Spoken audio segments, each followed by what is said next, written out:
Order 1082 and the motion adopted by the committee on June 16, 2016, the committee will resume its study on immigration measures for the protection of vulnerable groups.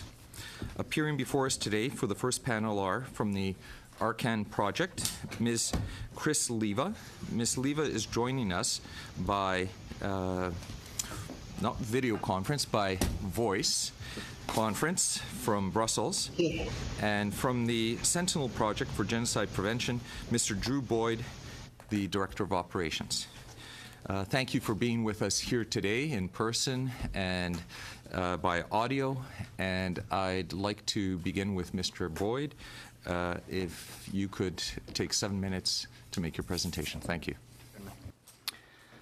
First, I want to thank the Standing Committee on Citizenship and Immigration for inviting me today. I also extend to you my appreciation for your willingness to address the protection of vulnerable groups currently under threat around the world. The Sentinel Project for Genocide Prevention is a Toronto-based NGO that works to prevent mass atrocities, including the crime of genocide, through direct cooperation with threatened communities and the innovative use of technology. We operate in several countries, most notably in Myanmar, formerly Burma, where we use new methods of employing the existing telecommunications infrastructure to prevent intercommunal violence, especially that which is directed by extremists towards the Muslim minority groups such as the Rohingya. Elsewhere, we have worked in Kenya's Tana Delta and Lamu regions, which are plagued both by intercommunal violence and terror attacks by the Islamist Al-Shabaab militia based in Somalia. We also operate a small fleet of unmanned aerial vehicles to support civilian protection and other beneficial applications as part of a broader effort to advance the field of humanitarian aerospace.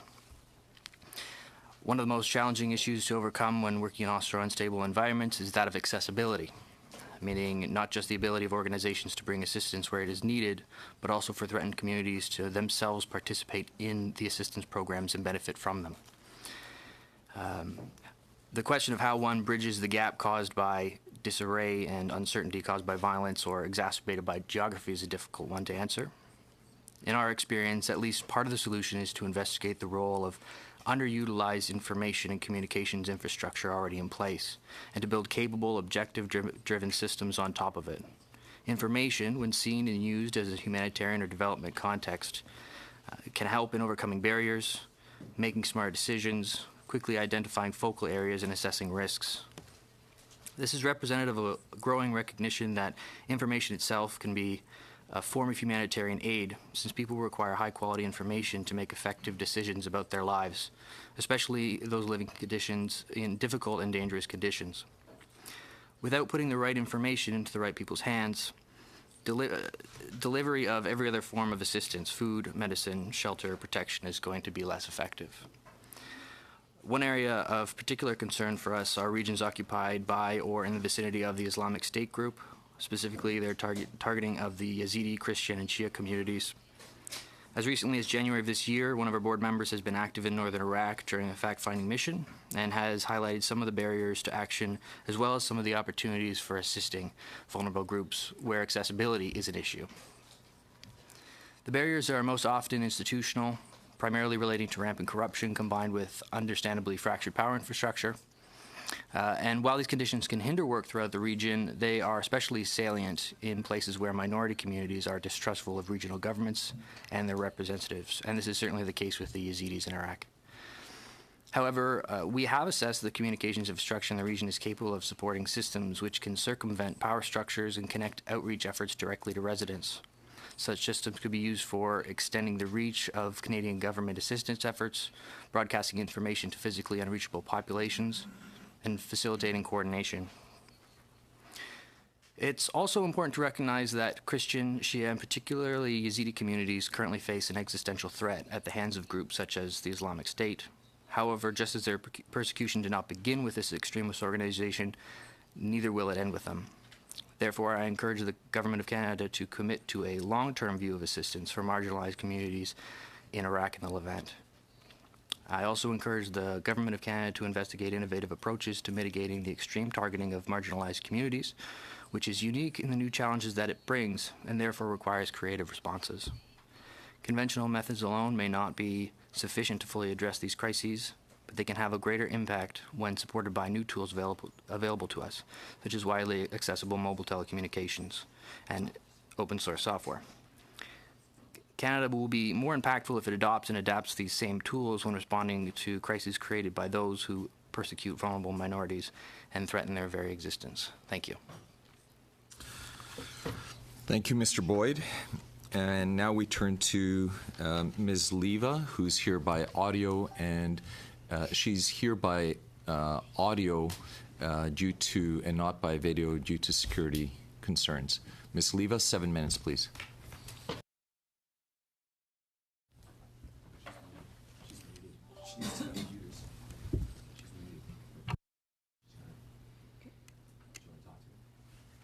Ms. Leo, I think you're muted right now. You might need to unmute your microphone. Are you muted?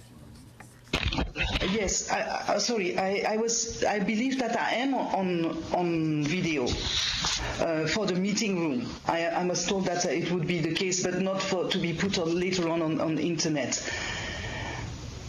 The video is anyway completely shut off.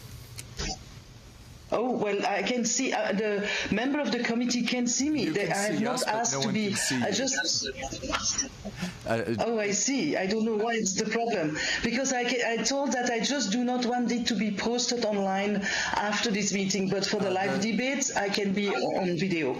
Ms. Leva, these are carried live, so if we put you on the screen, you will be publicly displayed on the screen. So as per your request, we've removed the video portion. You can see us, we cannot see you, but we can definitely hear you. So please proceed, you have 7 minutes. Okay, thank you. Sorry, Chair, you might... Mr. Chair... will be shared live. Yes, As long as she's aware of that, it's okay. Please proceed, you have 7 minutes. Okay. Mr. Chair and honorable member of the committee, thank you for inviting me to speak today on the persecuted Rohingya minority from Rakhine State in Myanmar. The Arakan Project is an NGO based in the region documenting the human rights situation of the Rohingya in Myanmar for the past 15 years and also monitoring condition of Rohingya refugee in host countries as well as irregular maritime movement. The Rohingya Muslims have been described as the most persecuted minority on earth. For decades, they have faced entrenched discrimination and exclusion on the basis of their religion and ethnicity.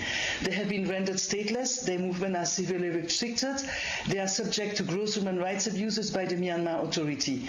Moreover, long-standing hostility by Rakhine Buddhists broke out in communal violence against them in 2012, and for the past 4 years, 120,000 Rohingya remain confined to segregated displacement camps in Myanmar.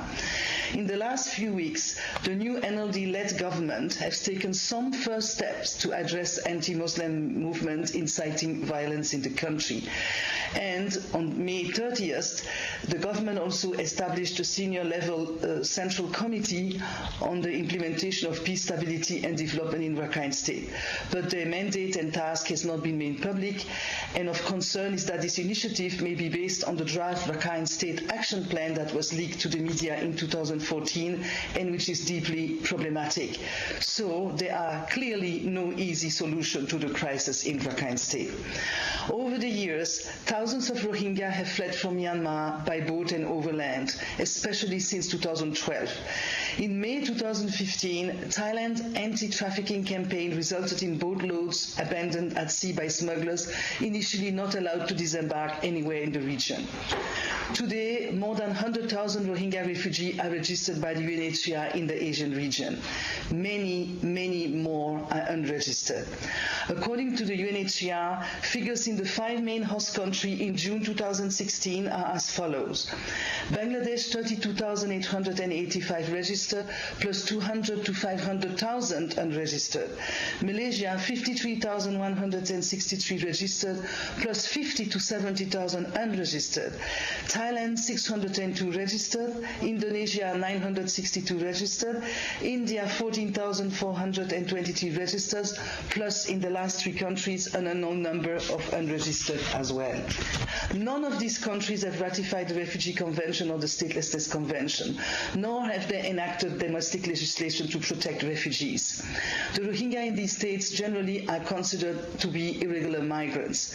Malaysia, Indonesia and India allow UNHCR to register refugees, including Rohingya, but UNHCR registration only provides informal protection and can be difficult to access.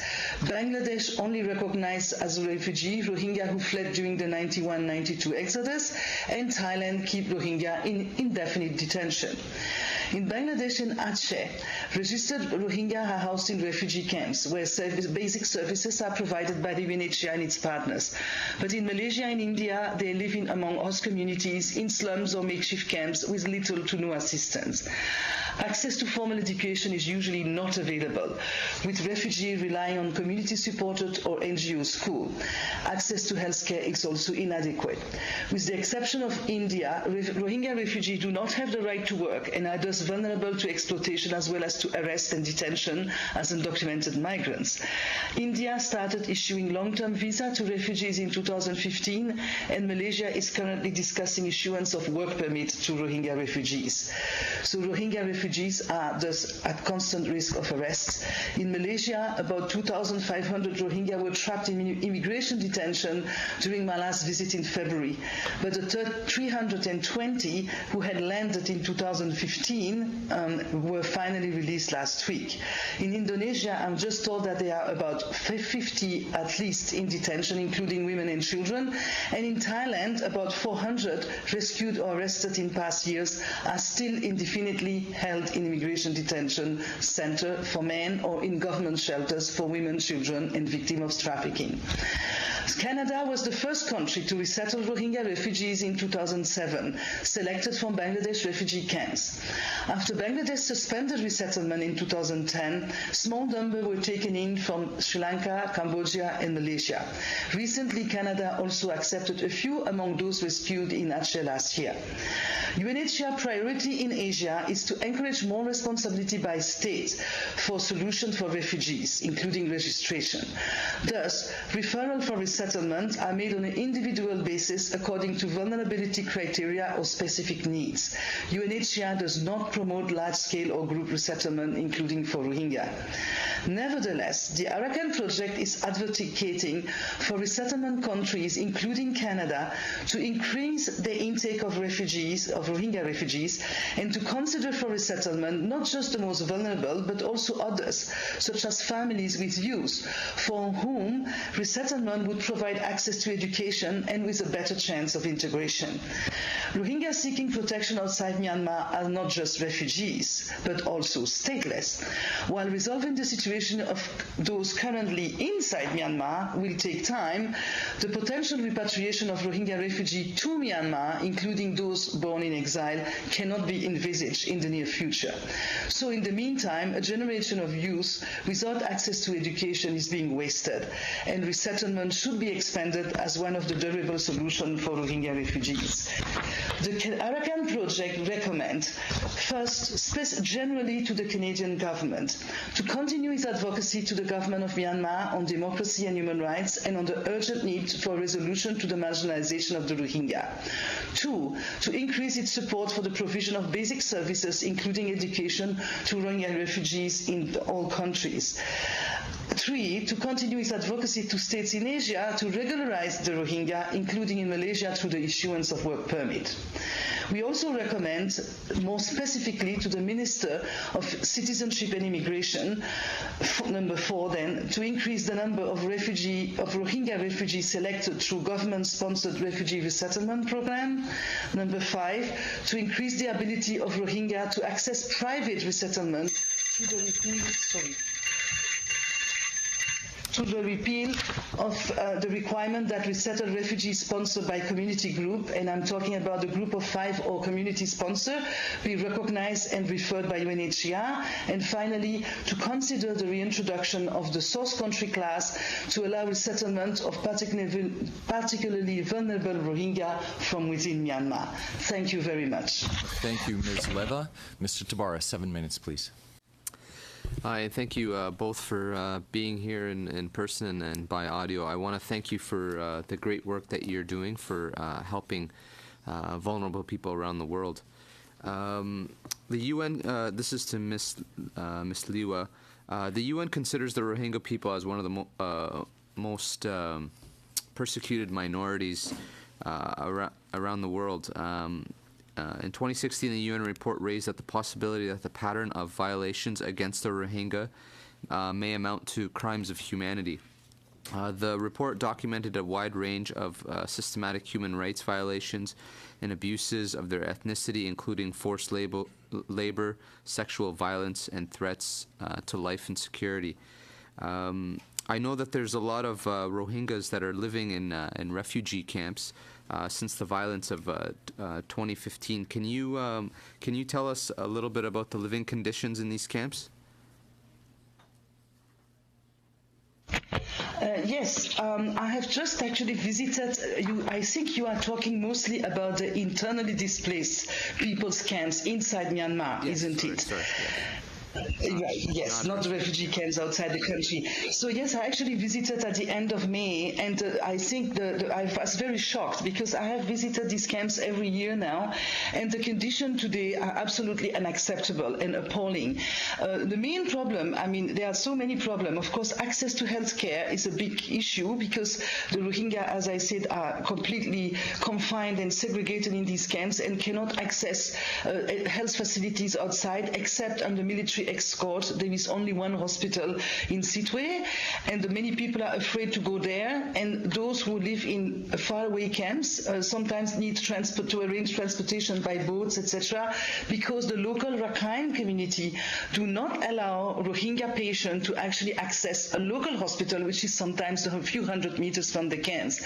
Now the shelter is another issue because I think after 4 years they're still in the same temporary shelter made of bamboo. Initially, it was built because nobody wants to see this camp to be a permanent place, but now after 4 years, I think there is an absolute need to replace this shelter. They are falling apart. It makes very dangerous also for children and families, and the sanitation is also pretty bad. Lots of toilets were destroyed, and women had to, for example, to defecate in the fields, and they were also at increased risk. And of course, there is a sense of desperation there because for 4 years already, these people, they were used to live together with Rakhine in the town of Sittwe before or nearby, and now they just don't see anything happening. So yes, the situation in Myanmar, especially in the camps, but also, I mean, when we talk about crimes, the possibility of crimes against humanity, we also have to look at northern Rakhine, where the Rohingya are not in camps, but 800,000 of them live there, but they have all this restriction of movement that prevent them to access livelihood and to make a living, and that's also why a lot of people flee. So in these camps, I have an estimate of 120,000 Rohingyas in these camps. Would humanitarian assistance help alleviate their situation? Would help? And also, if you can answer, you talked about unregistered Rohingyas. My question is, how can the international community help with alleviating and getting these Rohingyas registered? Well, definitely. I mean, because what we start seeing now after 4 years is a little bit of donors fatigue, I think. That's part of the problem. Also, why the condition on the camps are, of course, not very good anymore. But it's also, of course, due to the fact that I think the international community was waiting to see what Aung San Suu Kyi will do, and with the hope that these camps will not stay another 4 years. But that's, of course, very difficult to say. But the support for humanitarian assistance is, of course, absolutely necessary. When I talk about unregistered refugees, I was, in my case, mostly referring to those outside the country, although when you referring to the 120,000 IDPs in the camps inside Myanmar, there are also a number of them who are unregistered, but the main issue that I was referring to is those who are unregistered outside the country and therefore are not receive any protection at all as refugees. Okay, thank you. There was a recent change in the government not too long ago. Can you talk, has the situation for the Rohingyas changed at all? Has it been better or has it gotten worse? Can you elaborate on that? Yes, well, first of all, I should say that, of course, for the election victory of the NLD and Aung San Suu Kyi in November have, of course, raised a lot of hope for the Rohingya, even though they had been excluded from election and they were denied their voting rights for the first time in history during the November 2015 election. But so far, I cannot say that the situation has deteriorated. That's not the case, but it has also not improved. And as I said, there has been a very recent move from the NLD, which shows that at least they are willingly addressing the situation. Now it should be seen how that's going to develop. You may know that the NLD, for example, have requested the international community not to use the term Rohingya and also not to use the term Bengali, which the previous government have been using all the time to basically means Bengali means Bangladeshi, you are outsider, you should leave the country. So Aung San Suu Kyi requested that to try to diffuse a bit tension and to avoid, as she said herself, emotive turns. Unfortunately, I think this move is quite, reasonable, but unfortunately the reaction has not been that good because the Rohingya, of course, wants to continue to be self-identified as Rohingya, and the Rakhine do not want to see even the Muslim community being called as Muslim community in Rakhine states. They don't even accept that term. They want to call them Bengali. So you see how just with a term, how it is difficult to even address the problem. So far in Rakhine State, the first step on the ground that Aung San Suu Kyi government have done is through this committee that I mentioned in my presentation. They have restarted what is called a citizenship verification exercise. Unfortunately, that also is not going very well because many Rohingya do not want to apply for this. First of all, they don't see why they should apply for citizenship where they consider that they used to be citizen anyway, and also they want to see the word Rohingya put on the documents, which Suu Kyi have at least removed Bengali, but you see this discussion on terms is very deep inside Myanmar, and so at the moment the Rohingya, the Rohingya have refused to participate, and the Rakhine have also protested against it.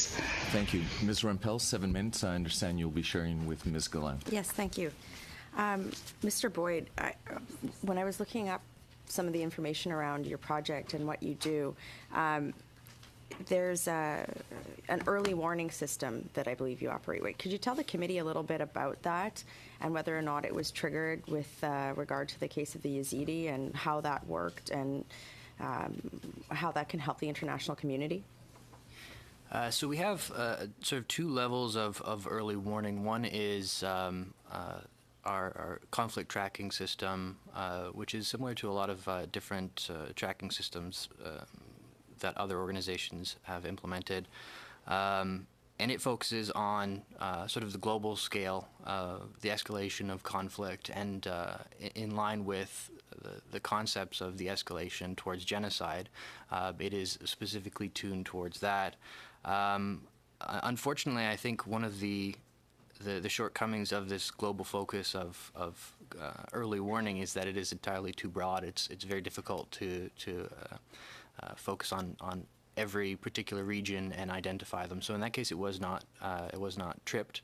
And then on a more localized level, every project that we implement in all the regions that we implement each have their own early warning mechanisms, which are much more well tuned to the local conflict and are able to be set off a lot easier and allow us to have a quicker response. And a lot of that is based on the infrastructure that we build and the infrastructure or the information and communications infrastructure that we build upon. So in terms of how this could be used for the larger international community or the Government of Canada efforts, I would say that certainly more localized initiatives should incorporate information and communications technology, early warning components. They're very simple to implement, and with local knowledge and international expertise, you have a much greater likelihood of actually detecting and responding to events as they occur.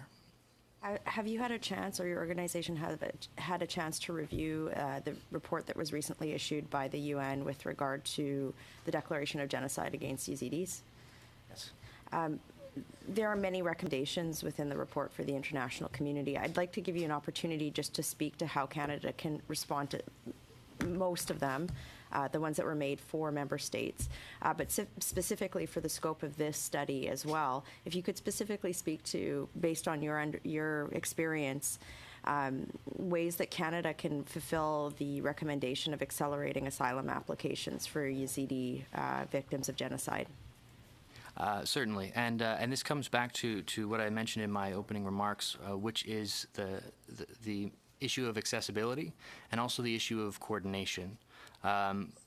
Because it is the northern Iraq region is still a very tenuous region in terms of security, and it is a location where those prejudices which have resulted in genocide predate even Islamic State. It's an incredibly difficult situation to address. The best way to address it for the international community really is to build this sort of infrastructure that allows the implementation of asylum applications, the identification of and assistance of to vulnerable groups, and that really does involve sort of a concerted physical presence in the region. Not necessarily within the conflict zone itself, but being able to establish a base of operations near and being able to reach out to and appeal to and coordinate with the local groups by circumventing some of the power structures which are obstacles to the implementation of a lot of international programs. Thank you, and I'll turn the floor over to my colleague Cheryl. Okay, thank you very much. And my question is to both our witnesses.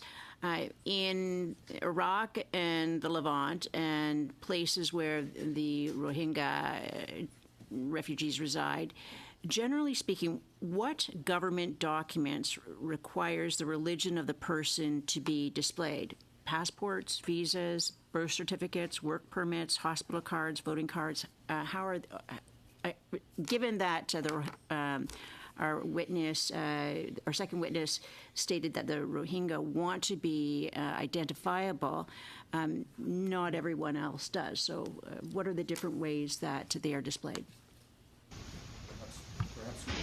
Perhaps we can start with Ms. Liwa. Yes, I'm not very sure I have completely understood your question, Ms. Gallant. Could you repeat in short the issue about documentation? Okay, so in some countries, the religion is required to be front and center. For example, in certain countries, the religion of the owner of the passport is front and center on the first page of the passport. What other countries that you have described and our first witness require the religion to be prominently displayed in the various forms of government documentation? Okay, thank you. Sorry, because actually the Rohingya are stateless and they don't have passports. They don't have identity cards. They used to have a temporary small white card, which have now been cancelled as well, and they only have a receipt at the moment. But the government have created this system which they call citizenship verification, so that they have to actually reapply for citizenship. And initially in the documents that they had, the application forms, they had to put the term Bengali as ethnicity and of course religion as Islam. But the fact that they had to put the term Bengali, that was under the previous government, all the Rohingya refused to participate. Now the NLD have actually suggested that Bengali should not be put there, but also not Rohingya. But still, I mean, it's very interesting because in Myanmar, generally minority, not just the Rohingya, they always wanted to clarify at least the ethnicity on the identity card, and of course religion as well. And as you know, in other countries, like I remember during the genocide in Rwanda, actually the fact that people had their religion and ethnicity on identity card was a way to identify them for killings even. But in Myanmar, this is it's very interesting because some of the minority, they want to be recognized, and so they insist to have race and religion on the identity card. But passports, all that, no. Rohingya don't have that. They just have these small receipts, and that's all. That's why they are undocumented. Thank you, Ms. Liwa. Mr. Boyd, we are out of time. However, if you'd like to respond to that question, I can provide you with 10, 15 seconds. I would just add that as far as I know, neither Iraq nor Myanmar require the religion presented predominantly. However, it is important to recognize that in the case of Iraq, it is not necessarily the religion, but also the denomination of the religion, Shia or Sunni, which isn't presented in any way, is also a dividing factor, whereas the Sunni Islamic State looks to wipe out Shia. Thank you. Ms. Kwan, 7 minutes, please. Thank you very much, Mr. Chair, and thank you to both the witnesses. Ms. Liwa, you mentioned about the source country class as a item that perhaps could be examined to address this issue. So I wonder if you can elaborate on that. That's been a constant theme, I think, throughout our various hearings from different witnesses as a means to address some of the crises that exists in the international community.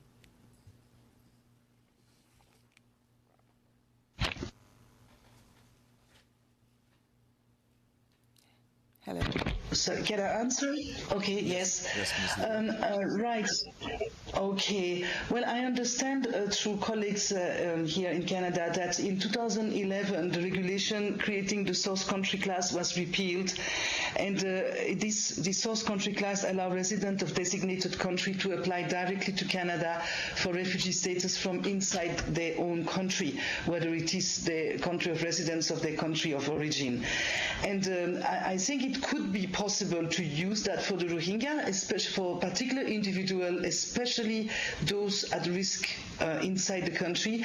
And of course, it's a kind of a possible difficult situation to, I mean, this program would not be without any difficulty, but perhaps it could be mitigated by the UNHCR presence in Rakhine State.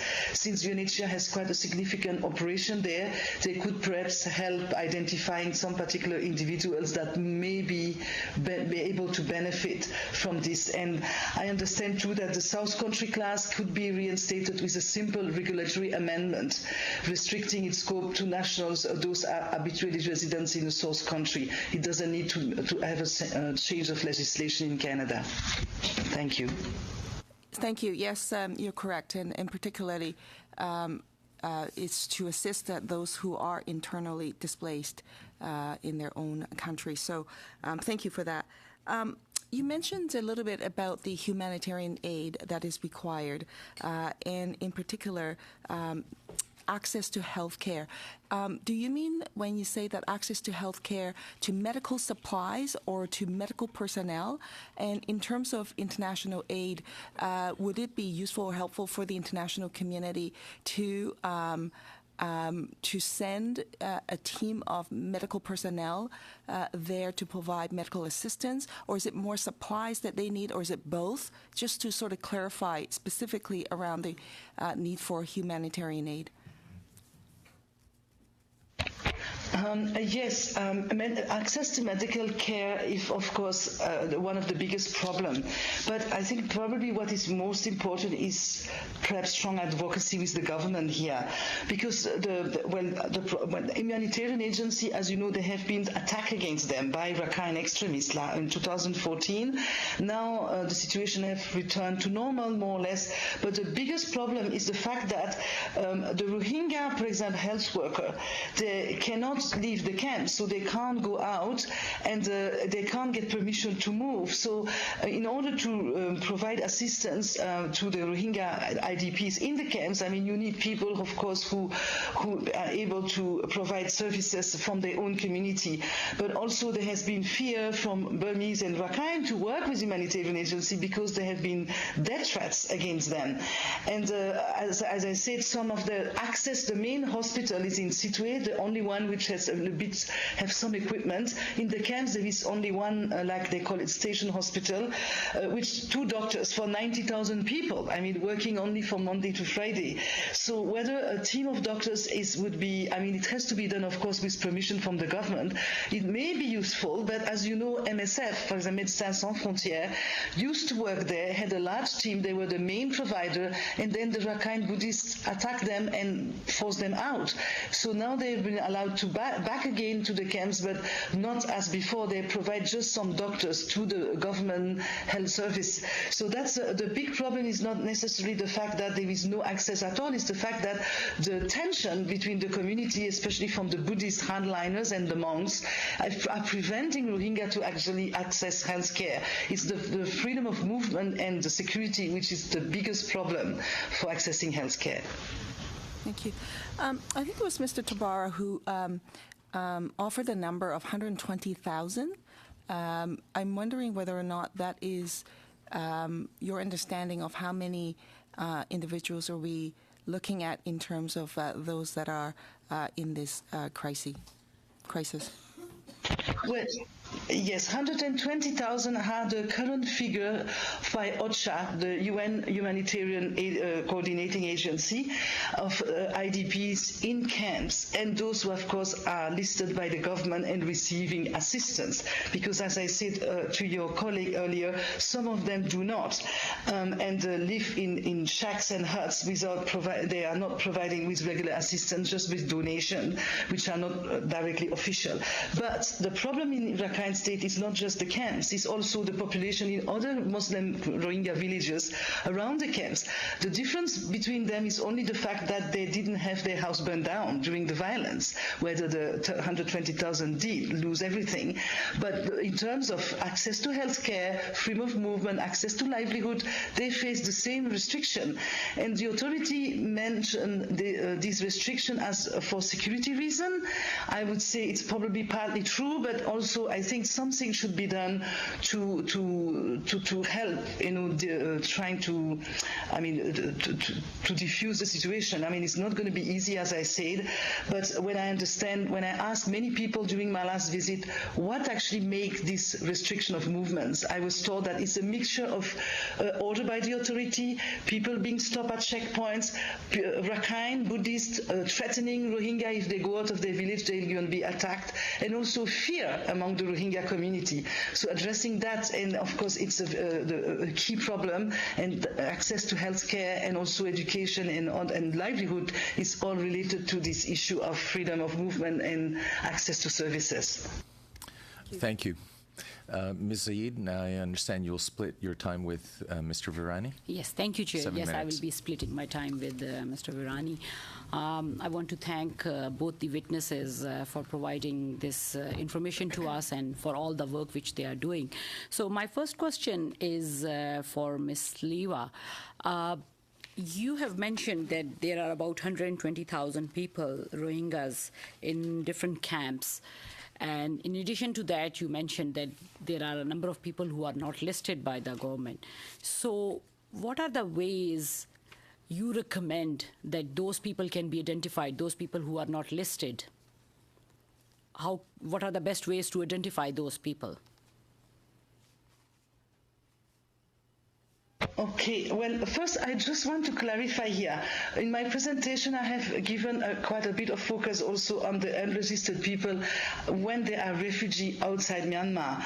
But here you mostly talking about the IDP camp, the internally displaced camp inside Myanmar, isn't it? Yes, the Right. IDPs. Well, this is actually an extremely complicated issue because, the first group of people who were displaced by violence in June 2012, they have been sort of accepted by the government, and the government actually organized their transfer to those camps. Then there was a second wave, as you know, of violence in October 2012, and some of the people came from the south of Rakhine State, where there was also violence, to Sittwe. And initially, the authority did not want to register, to recognize them and to let them even stay there, because they want them to return to the area and set up a camp there, near their place rather than in Sittwe. But in the end, I understand these people have been recognized and receive now food assistance from WFP, but through the government. But the problem is what is the third category of people that is referred to in Rakhine State either as economic IDPs or livelihood IDPs, according to the organization one talking to. And these are people who were not displaced by the violence, but because of the lack of access to livelihood in their villages and all that, since they can't move, they can't go to markets, they can't find work outside, they actually decided to sell their house, leave their village, and that is an ongoing process, and go to the refugee camp, not refugee, internally displaced camps, to try to get assistance there because they can't survive. And these are the main problem nowadays, that the authorities do not want to recognize these people. They want to have them to go back to where they come from in their village, not to start, making the situation, the number of people in the camps growing. And so it's very complex, actually, the situation there. But these receive so far some a donation, that's all. What can Canada do as an international community to make sure that the international development aid reaches these people in the camps and as well as the other IDPs? Because resettlement is not the only solution. There are many other ways. So what can Canada do as an international community?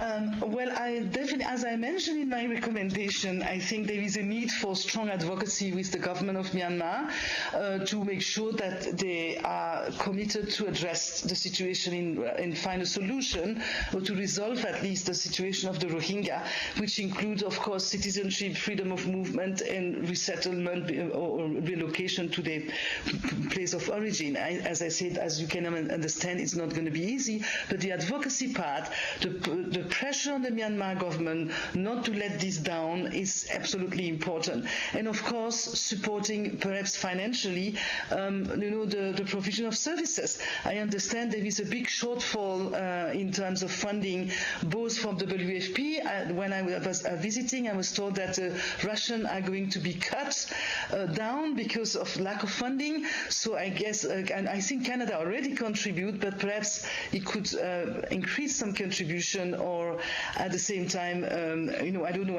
This has to be, of course, seen in Myanmar, how best it is to help. But the international community, led by OCHA, have produced a Rakhine response plan to try to get funding for different activities, not only food, health care, education for the children, for water and sanitation, etc. So I think that's, as you know, also there has been a head of mission group set up in Yangon back at the end of after the election in 2015, which is led by the Danish ambassador, but also with the participation of the US ambassador, the EU, Australia, Turkey, but interestingly Canada is not part of this, and they have tried to get a common message to the government. And I know the two key messages that have come out through these discussions has been, pushing for freedom of movement and access to services, and also to address the citizenship issue. It is trying to get a common platform to advocate for joint advocacy by government, diplomatic community, as well as by UN agencies and international NGOs in Myanmar. Thank you. Mr. Virani, 1.5 minutes. Ms. Lewa, thank you very much. I understand you were a witness here in Canada at a subcommittee of the Foreign Affairs International Human Rights Group, and you talked about the issue about the Rohingya at that time, and they produced a study. So I've read that study, that report that came out, and it relates to a question that was asked to you by my colleague, Mr. Tabara.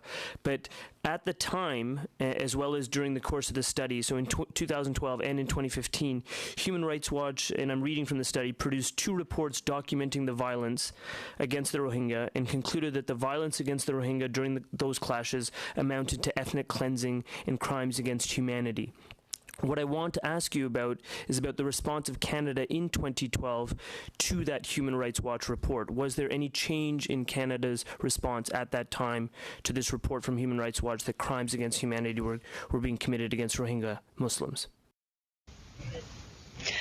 Oh, I'm very sorry, but I'm unable to answer this question because I haven't followed all the different action that Canada has been doing over the past few years. So I'm sorry, I cannot answer this question. What was the response to the report? Perhaps Human Rights Watch obviously would know better than I do. But definitely, yes. And I think I just want to point it out, perhaps Mr. Tabara also mentioned it, that very recently I was in Geneva actually for the launch of the High Commissioner for Human Rights, Prince Zaid Al Hussein.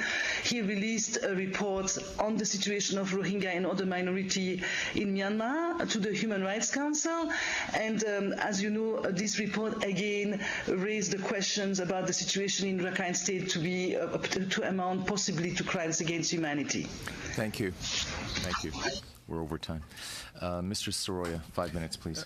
Thank you, Mr. Chair, and thank you to the both witnesses coming up and giving us your side of the perspective. Ms. Lewa, what's the difference between Bengalis and Rohingyas? I understand they're the same people. Why people want to put Burmese want to put Bengalis on them? The other people want to Rohingyas want to put Rohingyas on them. What is the difference? What is the confusing? Why is that? Yes, well, I think this has, of course, its origin in history, because especially during the British colonial rule, which started in 1823, there has been a large migration movement from India. As you know, at the time, India was also part of the British Empire, and so including from what is today Bangladesh and Chittagong. So there have been, of course, Muslims and living in Rakhine State for much longer than that, these are the original people who call themselves Rohingya. But many others have also migrated during this British colonial time. But of course now, this is 200 years ago, they should be, I think, considered as citizens, as they are in many other countries where there has been a colonial rule in Asia and other parts of the world. But in Myanmar, you have the Rakhine community, which is Buddhist, very strong Buddhist, and also extremely nationalistic. And they used to, actually that region, before the British, used to be a separate kingdom, and so the Rakhine claimed that this kingdom was theirs, and so that's because of the British there have been all this migration of Muslims, Rohingya. Well, actually they don't call them Rohingya, but they call them Bengali because of course they are similar in religion, in culture, in language to the people from Chittagong in Bangladesh.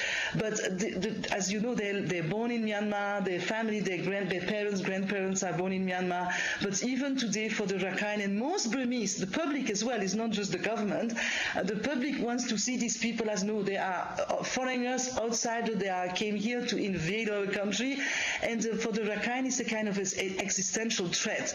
So that's why they push the term Bengali, because although Bengali is actually anthropologically an ethnicity, not a nationality, but in Myanmar it is understood as being Bangladeshi, you see, and that means you are outside, a foreigner, you should go back to Bangladesh. And as you know, there has been tension with Bangladesh when the Myanmar government claimed that the Rohingya are Bangladeshi, and of course Bangladesh claimed the Rohingya are from Myanmar.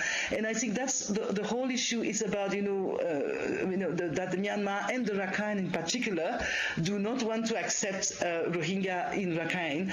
But I have to say that from my various trips in the region, I think that the main issue, beyond the fact of the the ethnicity, which is of course by law, is actually religion. Because in the camps that I mentioned, the 120,000 internally displaced, there are also among them a small number, I didn't mention them because they are not very significant, but perhaps 10,000 or so Kaman, and the Kaman are Muslim, and they are a recognized ethnic group in Myanmar, but they face exactly the same fate as the Rohingya. They are also pushed into IDP camps. They have citizenship, but they cannot move.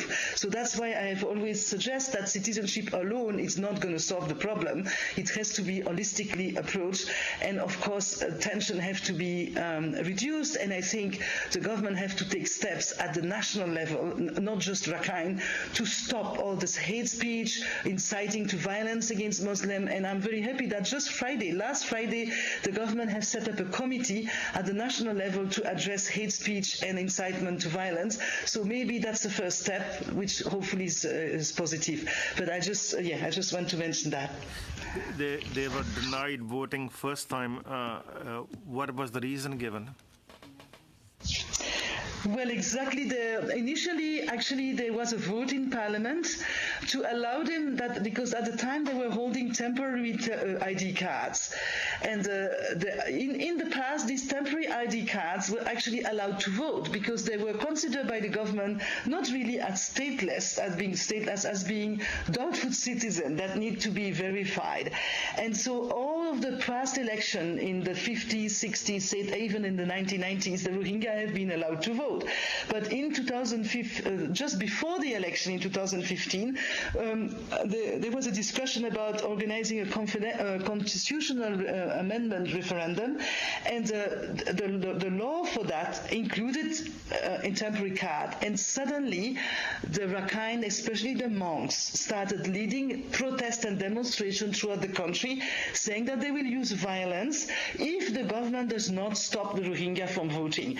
And of course, the next day, President Thein Sein at the time, that was in 11 February last year, he suddenly announced from today white cards, the temporary ID cards are cancelled.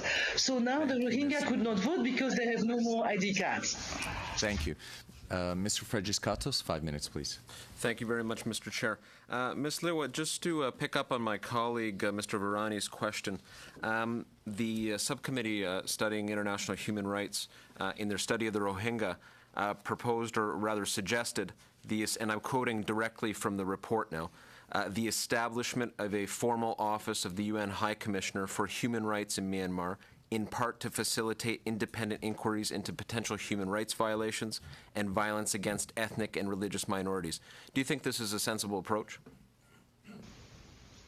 Absolutely. I think that is that we have all. I think that is a common goal of many of the NGOs, and together with UN agencies, is that yes, it would be very important. But so far, the government, including even Suu Kyi government, has not yet made any clear sign whether or not they would allow this office. But if the office open, I hope that it will do more than just technical assistance, but also have a kind of power of investigation in for violation of human rights in the country. Because in some country, the OHCHR office only is set up for technical assistance, but that's not enough. I think in Myanmar there is still a need to address, many other challenges and problems related to human rights. Thank you very much, Ms. Liwa, and I don't mean to cut you off. I only have 5 minutes, and I do want to address some very important issues.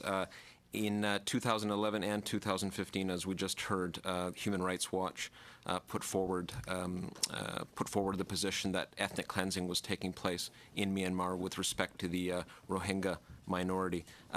Did the government of Canada at that time reach out at all to the Arkan Project, to you, to express concern in any way? Actually, no. I am a bit surprised because I used to actually be funded by Canada, and in the last couple of years I haven't have any contact at all.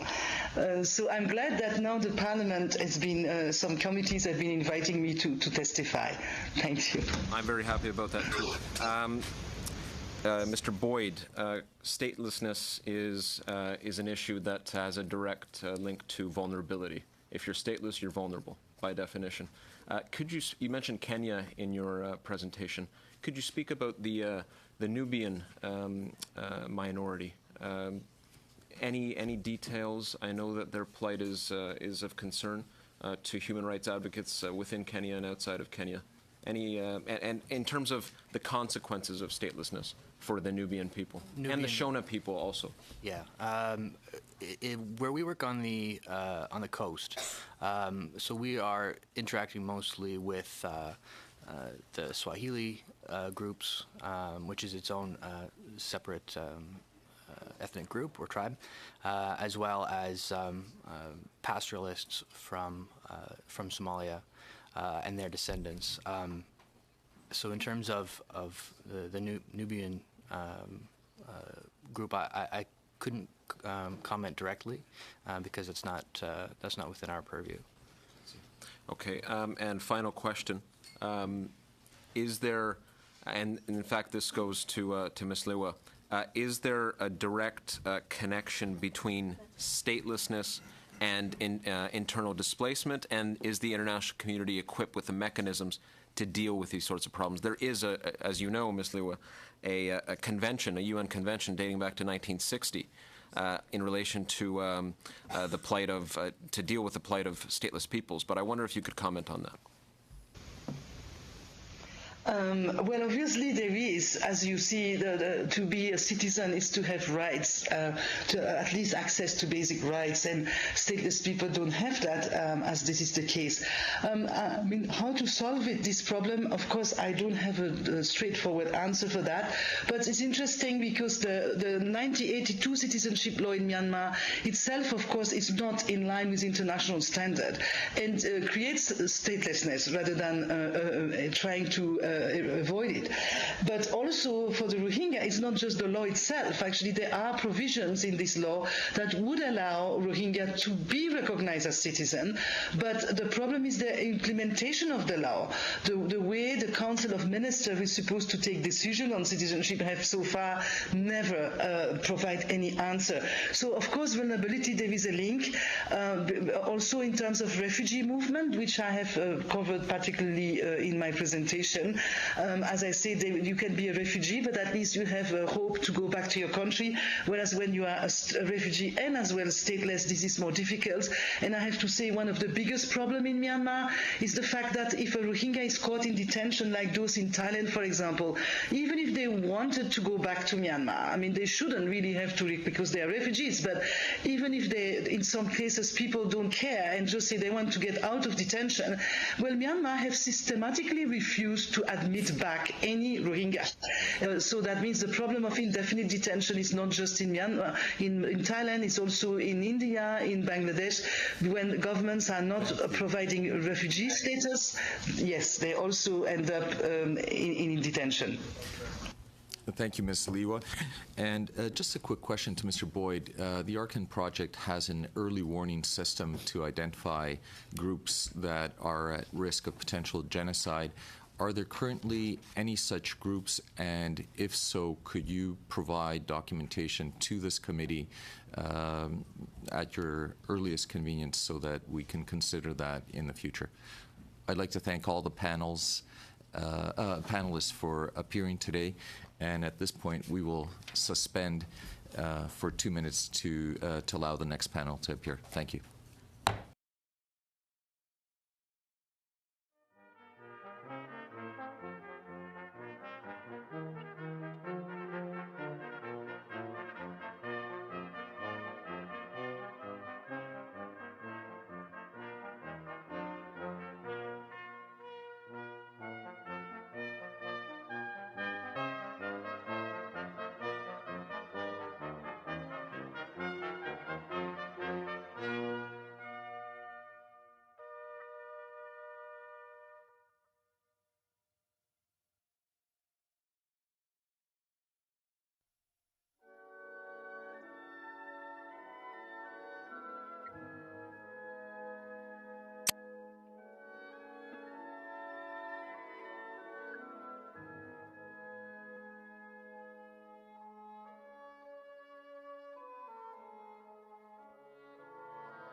Welcome back, and our committee hearing will resume.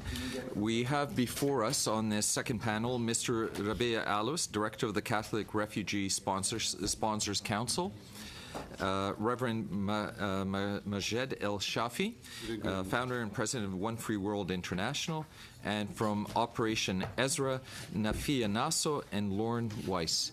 I welcome all the panelists, and we will begin with Mr. Alous. 7 minutes for your presentation, sir. Honorable members of the Standing Committee on Citizenship and Immigration, good morning to you all. I would like to thank you for the kind invitation. I'm honored to be here today to speak on behalf of the Catholic Refugee Sponsors Council, CRC. CRC provides a national voice to respond to the need of the world's refugees for resettlement. There are about 100 sponsorship agreement holders, SAWS, across Canada. About 30 of them are Catholic agencies. In 2015 combined, the Catholic SAWS privately sponsored more than 7,500 refugees. About 50% were Syrian nationals, the Iraqi nationals were the second largest group, in addition to Somali and Afghan refugees. Brochures about the organization is available in French and English. In the time I have today, I'd like to talk about two things. First, I will talk about the persecution of the most vulnerable refugees, religious and other groups. Second, I will talk about the protection of indigenous people of Iraq. In any refugee crisis, we need to distinguish between protection needs and resettlement needs. The first goal for the international community is protection of all refugees locally until a durable solution is available. A durable solution would be voluntary repatriation after the end of the war or the crisis, or local integration in the host country, or resettlement in destination countries. The option for resettlement in destination countries is usually preserved to the most vulnerable, who cannot be repatriated to their homeland or locally integrated in the host country, simply because they cannot go back to their normal lives. In the case of Iraq and Syria, the vulnerable groups are ethnic and religious minorities, political activists, women at risk, LGBTQ community, atheists, converted, and secular Muslims. Historically, the problem of the most vulnerable groups in the Middle East is compounded whenever the government of the day is too weak to implement the law, or they condone going after certain groups.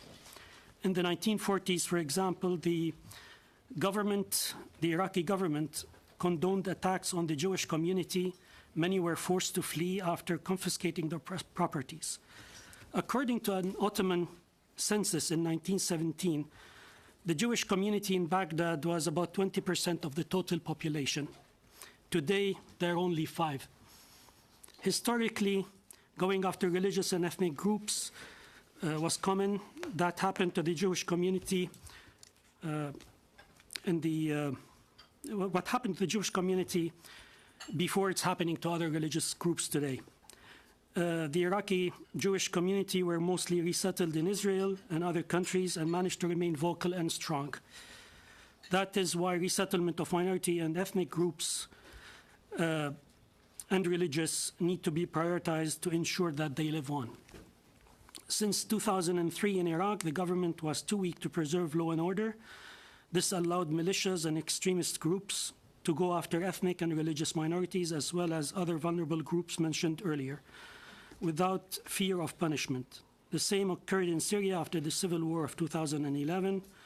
The rise of the so-called Islamic State of Iraq and the Levant, ISIL, made matters worse, and ISIL went on a religious cleansing war against all minorities and other vulnerable groups. Christians were forced out of their ancient homeland with the help of their historical neighbors. Yazidis, LGBT community members were killed and their women enslaved. Those groups will find it extremely difficult to be repatriated to their homeland because their lives will never be the same. They know they will be targeted as soon as the government is weak. As far as indigenous people, the United Nations Declaration on the Rights of Indigenous People was adopted by the General Assembly in 2007 by a majority of 144 states. 4 voted against and 11 abstentions. Canada officially adopted and promised to implement the declaration in 2016. In January 2016, Minister Carolyn Bennett announced, and I quote, "We are now a full supporter of the declaration without qualification. We intend nothing less than to adopt and implement the declaration in accordance with the Canadian Constitution. This support does not apply to the Indigenous people of Canada only. Canada now is committed to Indigenous people worldwide." The declaration sets out the individual and the collective rights of Indigenous people, as well as their rights to culture, identity, language, employment, health, education, and other issues. The goal of the declaration is to encourage countries to work alongside Indigenous people to solve global issues, like development, multicultural democracy, and decentralization. The Indigenous people of Iraq are being targeted by ISIL and other extremist groups, not only for their religion, but because of their culture and ethnicity. Canada and other countries should prioritize their protection by resettling them in safe countries, because there is no foreseen solution in the immediate or on the long term. The Aramaic-speaking Chaldeans, Assyrians, Syriacs, Mandaeans, as well as the Yazidis are the indigenous people of Iraq and descendants of those who ruled ancient Akkad, Assyria, Babylonia. More generally speaking, they are descendants of ancient Mesopotamians. They speak dialects of Aramaic. The Assyrian and Babylonian empires have their own written script. They began to convert to Christianity in the 1st and 2nd century AD, formerly having followed their ancient Sumerian Akkadian religion known as Ashurism. The same groups were targeted by Turkey during the Armenian genocide of 1915, which was recognized by the Canadian Parliament in 2004.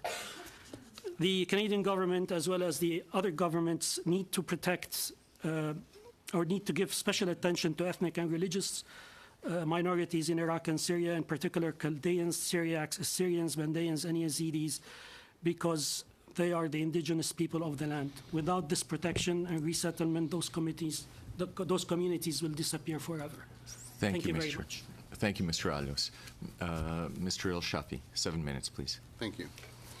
First of all, Mr. Chair, I would like to thank you for this opportunity, and I would like to thank you as well. I know, as I told you yesterday, you was one of the 4 Liberals MPs that voted for the genocide in the Parliament, and I want to thank you for this. Michelle Rambal, I thank you for being one of the engines behind this committee. Mr. Arif, it's always a pleasure meeting you. And for the rest of the members, it's always a pleasure and honor meeting all of you. Last time when I was here, we discussed the different issues of how we can help the refugees on the ground, not just through the resettlements and the immigration movement, but also on the ground, such as dealing with the source of the problem, dealing with ISIS and what they are doing on the ground, confronting some of the forces in some of these areas. We discussed as well the green zones in the land of the conflict, that we have a green zones for the minority. We discussed as well the regional resettlements. We talked about how that Saudi Arabia or Kuwait or Qatar does not take any refugees, and we have to put more pressure on them to do more. But we also, I discussed as well last time when I was here, that now we understand that one of the main problems that we're facing, that the Canadian government does not have a mechanism, does not have a vehicle to deal with internally displaced personnel. We know how we have a mechanism to deal with the refugees if they are outside of their countries, but the internally displaced is something that Canadian government until now did not dealt with it properly or does not have a mechanism for it properly. As well, we have to realize that if we are just counting on UNHCR to choose the refugees for us, this is not good enough. I used to be a UNHCR refugee. I love UNHCR. They did save my life personally. But still, they cannot be the only source that we have in order to choose our refugees. We have to cooperate with the local groups. We have to cooperate with local organizations that they are on the ground, other international organizations that they also have experience with the different regions that we are dealing with.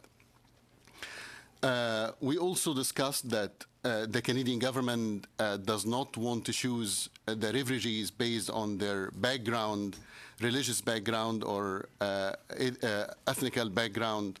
While I understand the principle of this, I understand from where this is coming from, but also we have to understand that this example doesn't work in every case.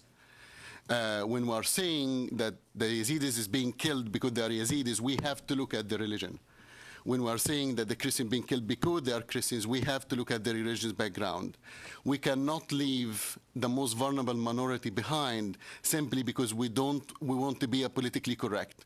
This is not the time to be politically correct. They don't have the time, and we have to do something to do as much as possible. We was talking about the Rohingya. I think it was 2-3 years ago when the Canadian government took off some of the Rohingya refugees from Bangladesh, from the refugee camps in Bangladesh, and it was based on that they are Muslims refugees, on their religion. They was persecuted because they are Muslims from the Muslim community in Burma. So if we did this in Rohingya, I think we can do the same thing with the Yazidis and other minorities. Last time I spoke about a proposal that we presented to the Canadian Minister and Canadian Minister of Immigration. And I believe that we indicated in the last hearing that our proposal was ignored. After the hearing, some the Canadian media outlet took the story, include the Toronto Star. Next day, we received a phone call from the Chief of Staff. In June 17, the Chief of Staff came to our headquarters in Toronto, and we presented to him the proposal, and we had discussion with him. In the end of June, we enhanced the proposal and we presented. All of you have a copy of the proposal in English and in French. Part of the proposal, or focus, just a quick summary on the proposal itself, and instead of pointing a finger on the problem, we are trying to lend a hand. Basically, the proposal be presented by One Free World International, ORAT, Dr. Martin Mark, and Ms. Chantal Delage. Both of them is a witness on this committee in the last 2 days.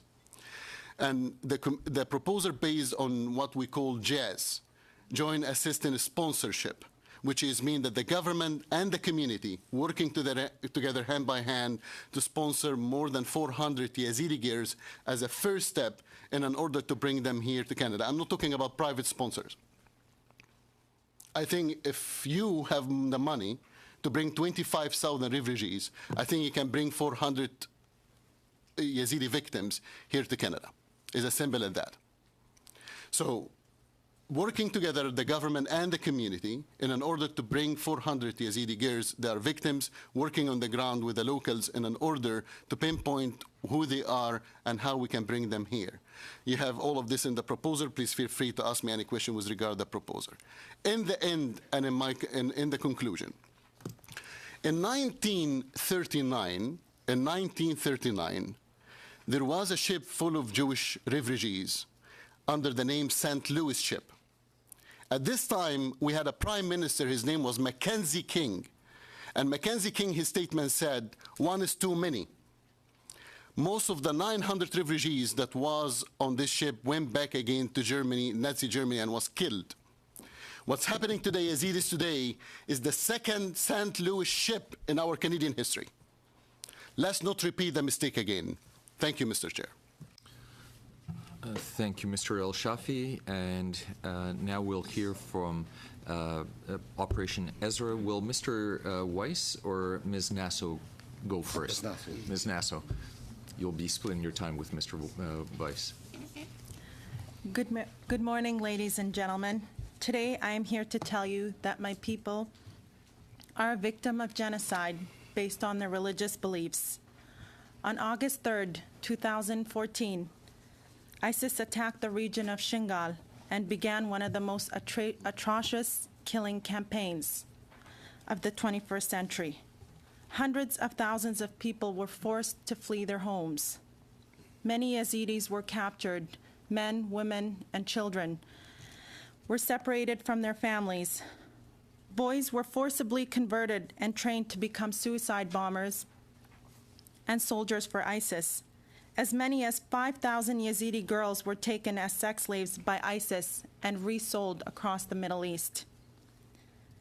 Girls as young as 9 years old were raped, and often more than 30 times a day.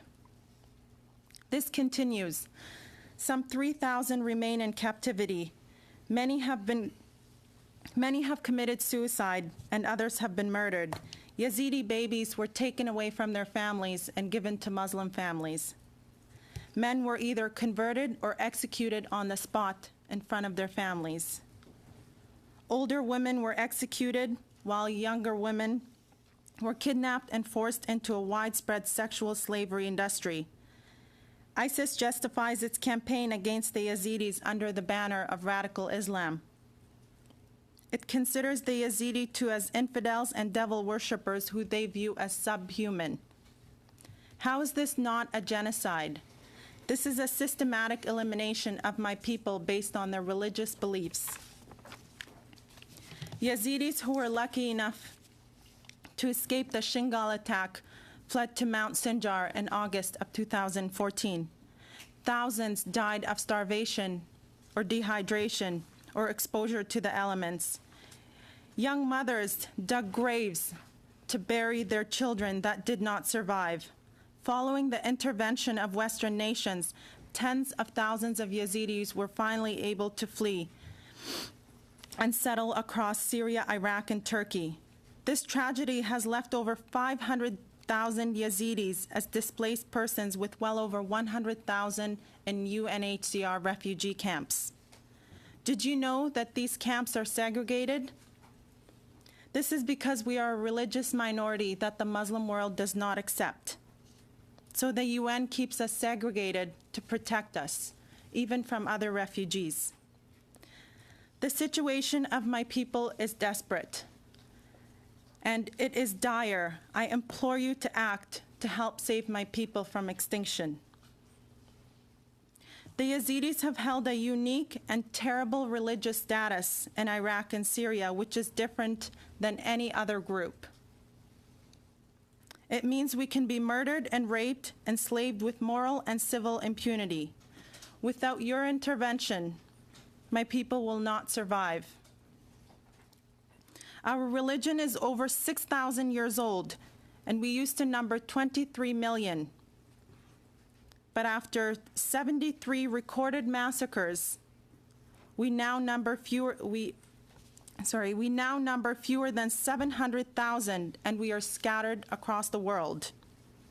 We are homeless. We are hopeless. We are looking for refuge in a country that will accept us for the peaceful people that we are. Please do not make my people a history lesson for the future. My name is Nafia Nasso. I was a Yazidi refugee who came to this great country with my family over 16 years ago. Canada gave us a future. My people need courageous leaders to give them a safe haven. Canada is that country. You are these leaders, and the time is now. Thank you, Mr. Royce. Thank you.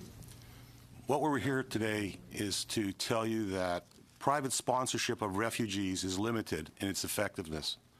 Operation Ezra is a Winnipeg-based private sponsorship program launched by the Jewish community of Winnipeg and now involves 20 partners, including Christian, multi-faith, Yazidi, and Jewish groups. Over the last 18 months, we have raised over $250,000, and we are sponsoring a total of 7 families, or 41 people altogether.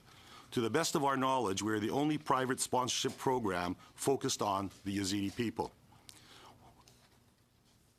We welcomed our first family of 8 people on Monday, July the 11th. Bringing them to Winnipeg took us a year and a half. It will likely take us another year or more to bring the remaining 6 families.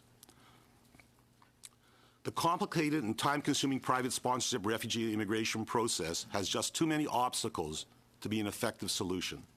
Applications are complicated and time-consuming. They are also limited and capped in numbers. Our project is currently on hold because of this. As well, serious bottlenecks exist in the process. There are significant waits to get interviews and medical and security screening scheduled. Refugees have to be transported to visa offices that can be hours or days away from the camps. Finally, the responsibility to save a people from genocide cannot be left in the hands of the private sector only. We cannot do enough, and we cannot do it fast enough. We need your help, and so our third and last point is that government intervention in the form of a large-scale government program is desperately needed to save the Yazidi people from extinction. The plight of the Yazidi people needs to be given priority in the face of this tragic genocide. We are proposing a hybrid program where the government brings in a large number of Yazidi families to Canada and where the private sector becomes primarily involved with settlement and integration of the refugees. Any sponsorship of refugees who are in extreme danger, such as the Yazidis, whether private or hybrid, must be given the highest priority and process with the same speed as government refugees. Canada has a unique opportunity to take action on behalf of the Yazidis and offer refuge to a people who are facing extinction. I hope and I pray that our government will see the fate of an entire people rests on our ability to do the right thing. Please, let's bring these people to safety. Thank you.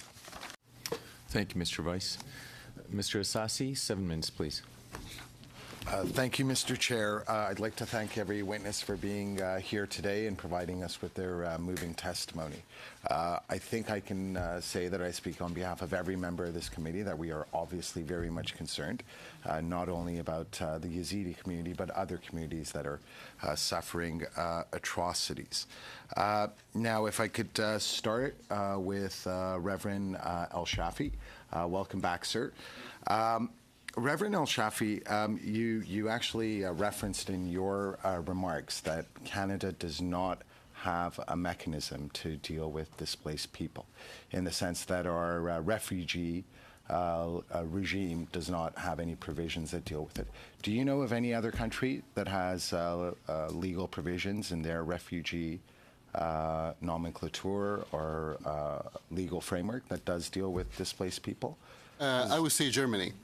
Like from the top of my mind, really, Germany took over than 1,100 Yazidi girls immediately. Like the process was very fast. It happened in Kurdistan. It didn't happen in Syria or in Turkey. So I will say that Germany will be the lead country in this matter. But other than that, you don't know of any other country that has a legal regime that allows them to assist internally displaced people? I believe that maybe Germany and Geneva. I'm not sure. I'm sure of Germany. I'm not sure about other European countries. Okay, thank you.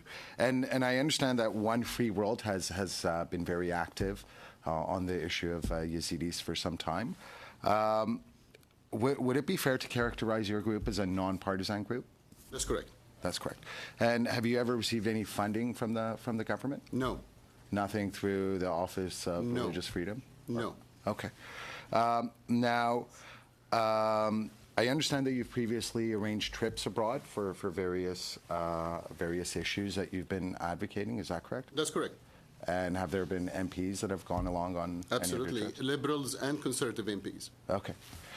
And I understand that obviously your interest in assisting Yazidis is long-standing. Of course, it probably extends back to August 2014 when atrocities first occurred, as we heard in the testimony today and as we read in various reports. Now, my question was that you have actually submitted proposals, and I take it. Could you tell me how many proposals you've submitted to assist? This is the only proposal that we submitted. We enhance it. So you have the original proposal, and after the meeting with the chief of staff, we enhanced it. We improved it. Okay. So there's been several iterations. Been several what, sorry? Iterations of the same proposal? Just one. Okay. Once. And in 2014, when the terrible atrocities were happening, did you not submit a proposal? We was working on the ground. We did not submit proposal yet because our legal team was looking for a partner to make a proper proposal. Okay. It takes time. Okay. So I'm just looking at one of your proposals, which I believe is dated June 30th. Yes. And you talk about the process of screening individuals on the ground in northern Iraq. As you can imagine, I think many of us are concerned that in the event a private group without a lengthy record of support, should they go to war-torn regions, as much as they're there to actually do good work and to assist, when you're helping vulnerable groups, it's very, very important to make sure that they are protected after they have been screened. I look at the proposal that you've provided us, and it says that your group is proposing to provide local protection and accommodation to people that you screen.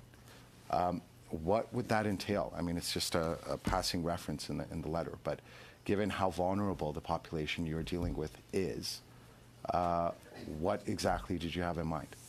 Well, so with regard to the protection, with regard to After security? screening, first of all, it doesn't specify exactly what type of screening you'd have in mind, but also it goes on to say that you would provide local protection and accommodation once you're there. Just to make it clear, this is a proposal to the Canadian government. They will have their own ways of accommodation. They will have their own ways of screening the refugees.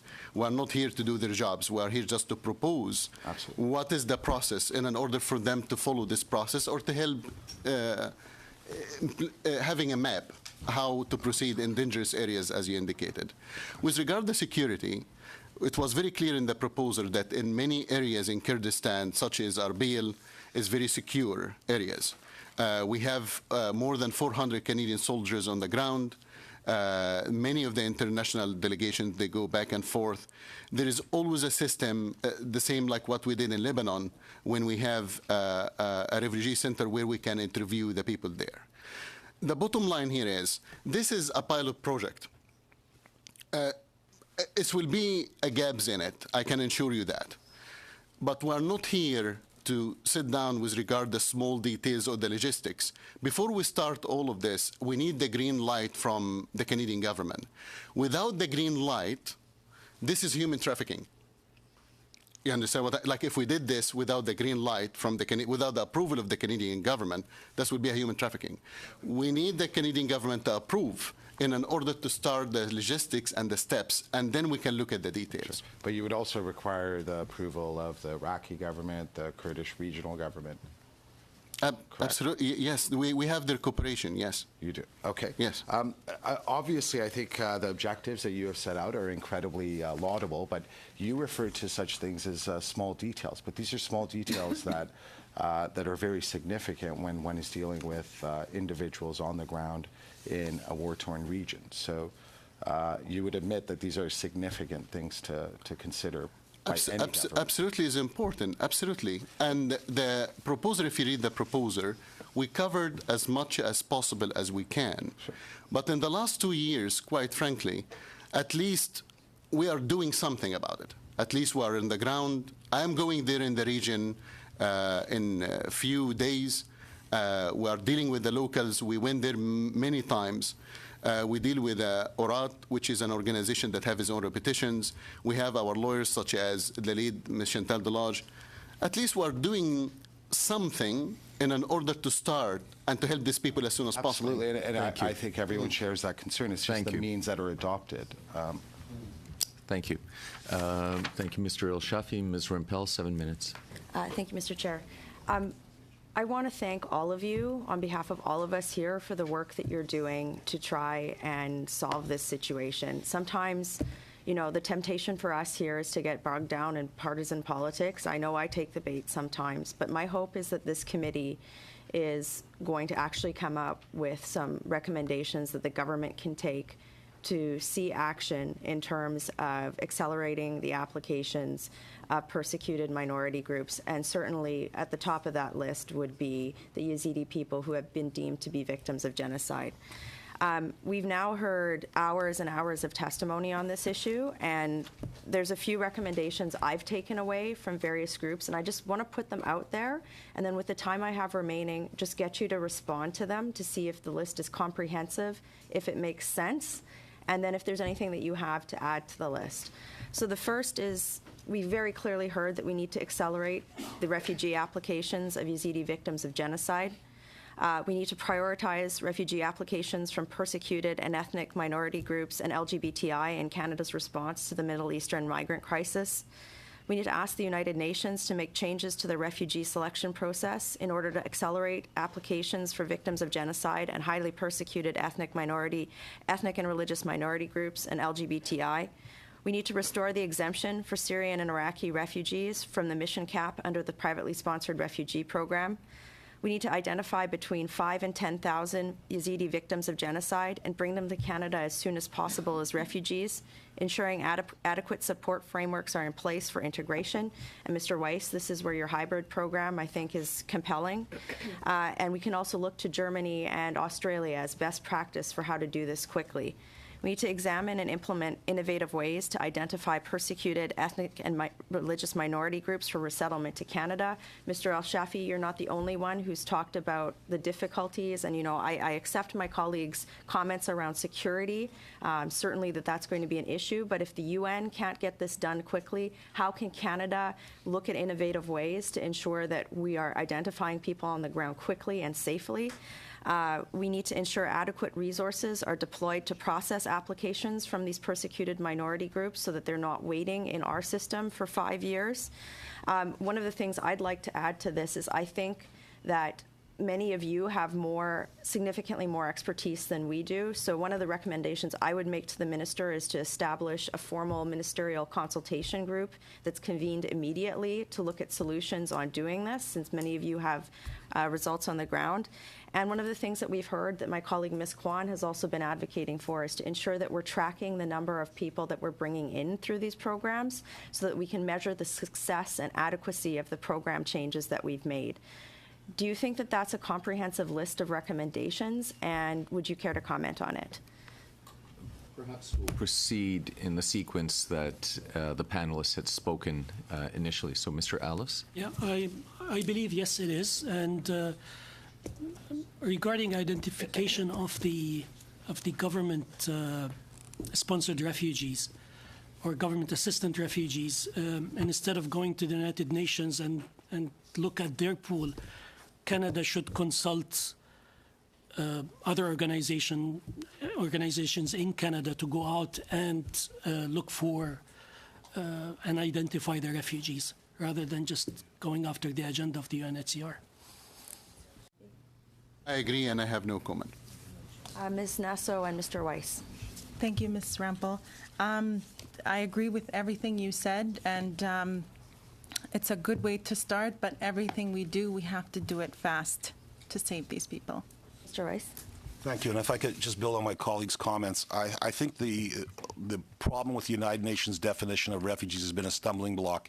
I think we have to look beyond that and get away from definitions and look at the fact that Canada has played for the last number of decades a strong role acting in a humanitarian way, and we have to disregard the definition and move quickly. Particularly, the most accessible refugees right now are in Turkey, and the situation in Turkey is unstable. And if we have to wait a year to get these folks out, I'm not sure we're going to have access to them. One of the genesis of this committee and the impetus for us to sit here on a beautiful summer day and at the end of July is that, certainly I feel that we can't wait until the House resumes in the fall to take actions. Given your experience with the direness of the situation on the ground, what do you think, what time frame is acceptable for action? I believe the time is immediately, but the time frame in the next 2 months, if we can start to move, like if we can start right now and we start to receive the first refugee, because the timeline, I would say between a month and a half to 2 months. Mr. Weiss?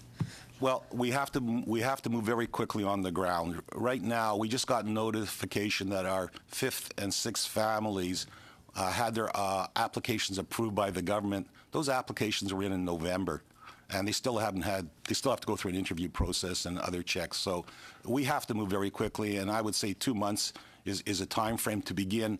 And we've shown that we can move quickly in dealing with the Syrian refugees. So we're not creating something new. We're just applying that same model to a different group of people. Very quickly, my hope, we as part of this committee, typically the committee would produce a report that's tabled in the House of Commons. We actually don't have the mechanism to do that because Parliament's in recess. My hope is that the committee can produce a letter to the minister with recommendations. Did the list of recommendations that I just put forward, is that comprehensive? Would that something that you'd like to see government members support in a letter to the minister?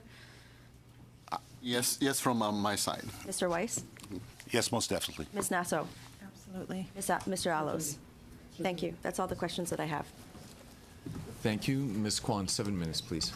Thank you very much, Mr. Chair, and I thank all the witnesses for their presentation. I'd like to just add, actually, a number of other suggestions in terms of consideration for the government. And as we've heard from many witnesses on this important issue. So here are my thoughts on this. One is for the government to take immediate actions in response to the declaration that a genocide is being committed, and that under Section 25 of the IRPA for humanitarian compassionate considerations, that we support recommendations from witnesses to immediately begin bringing over Yazidis to Canada with an ultimate target of 5,000 to 10,000. That in the very near term, utilizing the databases compiled by groups that appeared, 3,000 to 4,000 could be immediately brought to Canada, and that these are identified victims of genocidal actions such as human trafficking, sexual slavery, rape, torture, widowed women, orphans.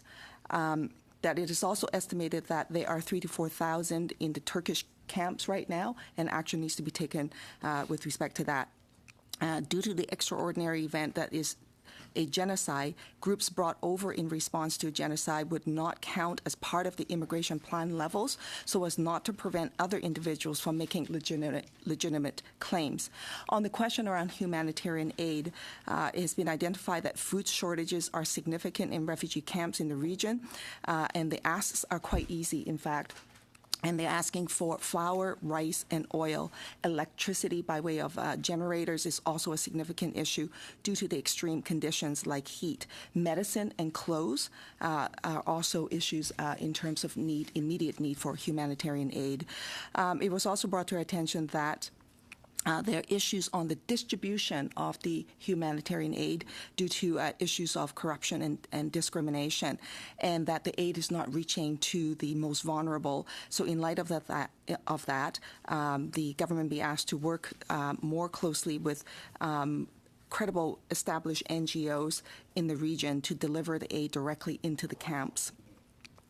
That there was also an ask from the Yazidi groups that appeared before the committee, and this took place in a private meeting with me, so it wasn't before committee, for direct cash resources to be provided to the victims, and that they were recommending $1 million of direct cash resources to be spread amongst the Yazidis population as an initial action.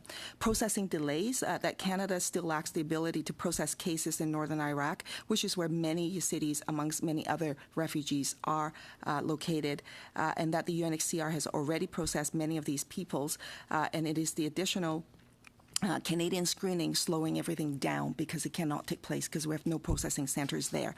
Best practices abroad, and this was brought to our attention from the representative from the UNHCR, that we could actually waive the Canadian processing process, and that, in fact, to expedite the arrivals of families, that we actually adopt that best practice in other jurisdictions. For family reunification cases in Canada, this additional level of screening only occurs if significant flags are raised. And so if advocating for the whole screening to be waived is not acceptable, then I would suggest that it apply only in cases where screening cannot be done and is creating such delays in that sense. For the LGBTQI community, there are estimated 63 countries in the world where they criminalize people based on their existence, that is, their sexual orientation, gender identity. This coded in law discrimination and vulnerability is different than that of vulnerability due to conflict. And in many cases, leaving the country in order to be able to make a refugee claim puts individuals in an even more vulnerable situation because they end up in another country that criminalizes them and they have no supports in that country. So by nature of them leaving, it could also put their families at risk. providing a program similar to that of the source country class program, but more adaptable and responsive, would allow individuals to connect with Canadian NGOs to make claims in Canada or local groups on the ground while still in their country of origin. And that there are established groups, also human rights organizations who could assist in that regard. And that we recommend the creation of, I think, a subcommittee to continue to work on internally displaced persons for solutions in the future. So those are some of the thoughts that I have with respect to how we can move forward in the immediate sense, in addition to what my colleague, Ms. Rumpel, has provided. And I wonder whether or not those are the items that you would support as well. I know that I'm running out of time. Point of order, so Mr. a quick Chair. answer from all of you Cheeky point would of be order. appreciated. I would like to echo our support of Ms. Kwan's recommendations. I'm not sure that's a point of order, but... So I said it was a cheeky one, Mr. Chair. One thing the government can look at to speed up the Yazidi applications, they can bring them over here to Canada on a temporary visa and then go through the screening and then issue the permanent residency. That would be the best way to do it. I agree with you. All the recommendation that have been read today is a wonderful recommendation, but it's a matter of action. Like it's one thing that we say that yes, we agree with the recommendation. Is another thing if the government will listen to us or not.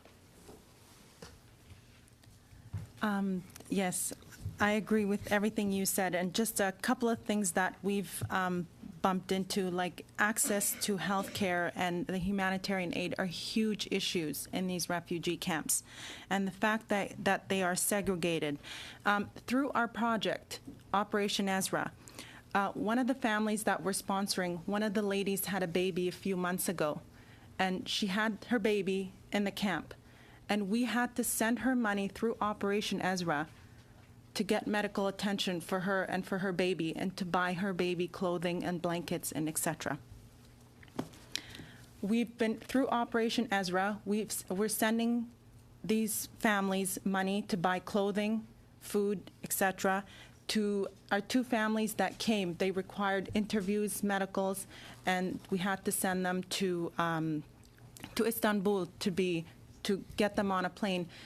They were funded through Operation Ezra, whereas other refugee groups that were sponsored by the government, Canadian officials went into the camps to do the interviews and medicals and things like that. Thank you. Mr. Weiss, very briefly. No? Just 2 minutes, if I may, or 2 seconds. Okay. 2 seconds is probably more likely. A New York minute, then. The on-the-ground issue is really important because those people are being segregated and they're not getting the same attention that the Syrian refugees in the camps are. I also want to point out that there's 25,000, to our information, Yazidi refugees in Turkey. So looking at getting people out, quite frankly, that's the low-hanging fruit. They're accessible. We don't have to go into Syria to find them. Let's start there and start with people that we can get out in a hurry and get them to Canada, to safe haven. Thank you. Thank you, Mr. Weiss. Mr. Sarai, 7 minutes, please. Thank you. I want to commend all three groups, all four of you, for your great work. Some of you are refugees yourself and have been imprisoned, have survived some of the stuff, and the others have helped out a tremendous amount to hundreds of refugees. Mr. El-Shafi, you have spoken passionately in public about the plight of the Yazidis. In my hand, I have a copy of your testimony before the subcommittee in 2014. You testified that you had led delegations to Iraq with parliamentarians such as Conservative MPs Brad Butt, Member of Parliament Russ Hebert, Member of Parliament Leon Benoit. You testified that with these MPs you visited a Yazidi refugee camp. In your very own testimony, you said what was happening to the Yazidis was a genocide. Yet none of your recommendations in that report, and your recommendations or in your statements, called for the Canadian government to resettle any Yazidi refugees. In fact, what you recommended at the time was that we cooperate with the Iraqi government and that we push other neighboring states to stop funding terrorism, but none of them ever called, despite seeing a genocide, that refugees should be brought, Yazidis should be brought here.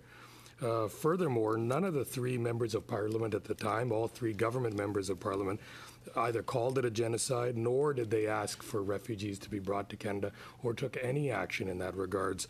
And in fact, now we've learned that only a car full, maybe 4 people from the Yazidi community actually ended up being refugees during that time. We also, you also called for more military intervention, but not resettlement. And yet you criticize this government for not bringing or enough Yazidis, yet there was no criticism of the past government whatsoever.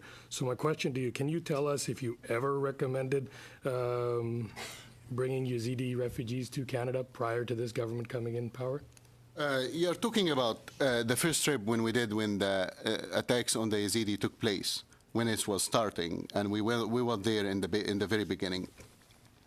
And one of our main concerns was we was hoping that the Kurdish region, we didn't know how they will deal with the refugees. So in the beginning, our first choice is always not to immigrate anybody, like leave them at home in their culture, in their environment.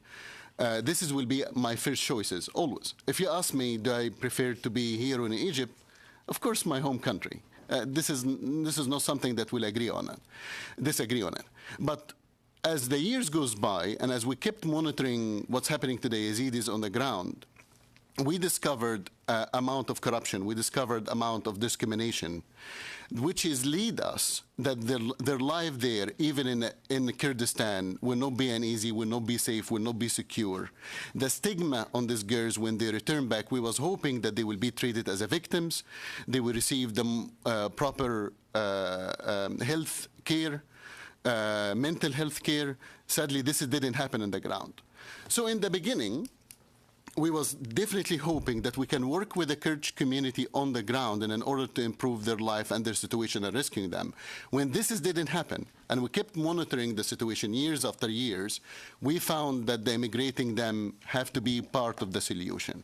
So this is number one. But you witnessed a genocide. You saw women raped, men murdered, being trained. It was the worst atrocity happening at the time. You firsthand saw it with members of parliament. You thought that it was okay to just leave them in camps at the time, that there was no need to bring them to a safe haven at all. There was no cry for help at that time.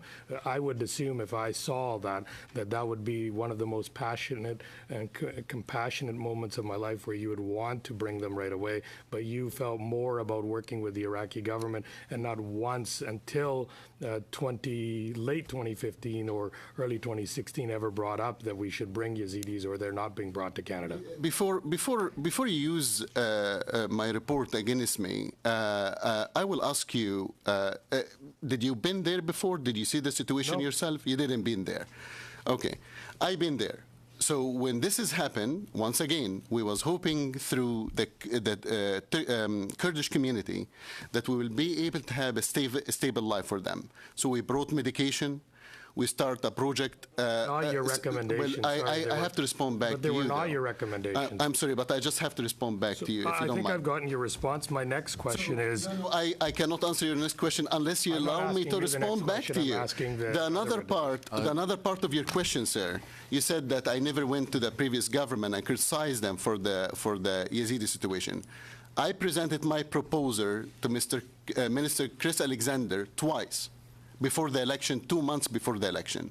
So I went to the previous government and I gave them the same proposal, and I was working with them in an order from them to bring the Yazidi girls here. That's in the previous government. 2 months later, the election happened. But I'm saying you never critiqued them or never had any problem with the fact that they took no action. Because they approve it. They approve our proposal. My next question is for Minister Chris Alexander approve our proposal. Ms. Nasso, and I have a shortage of time, so I have to ask my questions. You have received now 41 Yazidi families, members of Yazidi families, am I right, or We're close? sponsoring 7 families, but we've only received 2 families, a total of 9 people. 9 people, and the remaining are in process? Yes. Okay. And I just came to hear from Mr. Weiss that there are you know of no other privately sponsored Yazidi applications in the process? Do you know of any sponsorship agreement holders applying for any Yazidi refugees? As far as we know, based on the comments and the questions we've had from across the country, we are the only organized group that is focused on sponsoring privately sponsored Yazidi families in Canada, maybe in North America.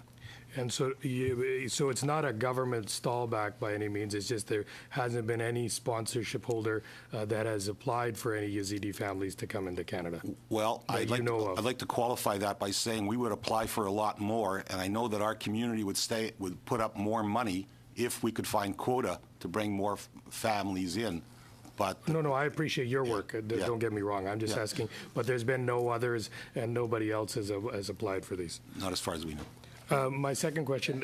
Thank you. The time is up. Mr. Soroya, and I understand you'll be splitting your time with Ms. Gallant? Yes. Thank you. 5 minutes. Thank you. Thank you, Mr. Chair. Once again, thank you, everybody, commending your work, all of you going out of the way, doing all the work for yourself and all for all the Canadians. My question is for Mr. Alves, is you mentioned Karen Bennett's name, what her announcement, what she those stuff she talked with the Indigenous people, it doesn't apply to the Canadians. What are we talking about? The commitment that Canada made on protecting Indigenous people, according to the United Nations, it applies to all Indigenous people, not only the Canadian First Nations. So now Canada is committed to protect all Indigenous people across the world. And Yazidis, in addition to the Chaldeans, Assyrians, Syriacs, are the Indigenous people of Iraq. No, okay, I understand. My next question is for Mr. Majid. You're talking about creating a green zone for the minorities, creating a green zone for the minorities. How do we create the green zone for the minorities when we talk about? I'm assuming we are talking about we are protecting the Yazidi people as well as the Christian in Iraq or Syria. How do we create the green zone? Well, the green zone came upon the request from the refugees themselves. Once again, many of the intern displaced personnel, they don't want to leave their home. There is nobody want to leave his home. So some of them, they found that their life there is absolutely impossible at this point. They have a stigma upon them. They are persecuted. Their persecutions does not stop. The Kurds unable to protect them. The Iraqi soldiers unable to protect them. The Shia militias within the Iraqi army is not protecting them. So the idea came of the immigration option, or to have a green zones where the refugees can be protected if they choose to stay in their homeland. But if they choose to leave, they are free to request to be a refugees. In your mind, you think Yazidis or the Christians or any other minorities, they can live peace and harmony in Iran or Syria?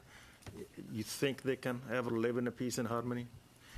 Right now, I would say that I will doubt that they can live in absolute peace or harmony, because with the Kurdish troops and their agendas, with Iraqi soldiers and their agendas, the Shias militias, and with the Sunni groups, I would say that a lot of the minorities that does not have Shia militias to protect them, does not have militias to protect them, they will be always a target. Even if we defeated ISIS, even if we defeated another extremist groups, they will always be a target because they are different, because they are minority. But these green zones that I was talking about is under international protection, not local protection. Cheryl, you have the next one. Thank you, and Mr. Chairman, through you. Mr. Al-Shafi, the former Immigration Minister, Chris Alexander, had approved your proposal, and the process was going forward until the door was slammed shut at the election? That's correct. I had 2 meetings with Minister Chris Alexander. I have 1 meeting in Ottawa with his department. We presented the proposal. They liked the proposal. I recall the wording of Minister Chris Alexander. He said, we have to do this. We have to save these people.